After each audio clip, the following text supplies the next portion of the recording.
آداب اور اصول قضاعت و فتویٰ۔ الادب الاول اخلاص النیہ۔ ترجمہ: ایک قاضی اور مفتی کو دو آدمیوں یعنی دو جماعتوں کے درمیان فیصلہ کرتے وقت نیت کا صحیح ہونا بے حد ضروری ہے تاکہ یہ عظیم ذمہ داری طرفین کو قبول ہو اور یہ عمل اللہ تعالیٰ کو راضی کرنے کا سبب بنے، اور یہ عمل بعینہ ہی اسی طرز پر ہو جو اللہ نے نازل فرمایا، اور قاضی اور مفتی کی نیت ہی یہ ہو کہ اس فیصلہ کرنے کی وجہ سے احکام شریعت کا نفاذ ہو اور حدود اللہ کی پاسداری ہو اور اس کا دفاع ہو اور لوگوں کے احوال درست ہوں۔ فائدہ: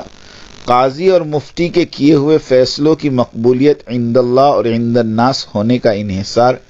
ان کی تصحیح نیت اور درستگی عمل پر موقوف ہے۔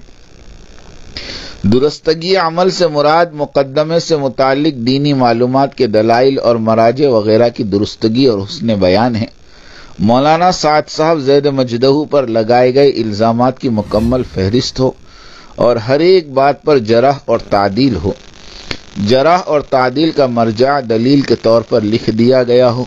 اور پھر بحث و مباحثہ ہو اور نتیجہ اخذ کر کے ملزم کے ہاتھ میں تھما دیا جائے اور اسے اپنی صفائی میں کہنے یا لکھنے کا پورا موقع دیا جائے،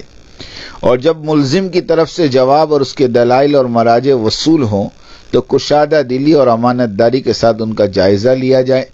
درست ہو تو قبول کیا جائے، غیر درست ہو تو رد کیا جائے، اور مسئلہ اگر گمبھیر ہو تو ہم عصر قضات اور مفتیان کرام سے رجوع ہوں اور ان سے رائے لی جائے، پھر کسی نتیجے پر پہنچ کر فیصلہ صادر کیا جائے۔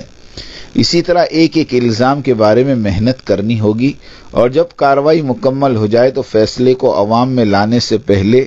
فتوے کے دیگر ماہرین کی طرف بھی رجوع کیا جائے۔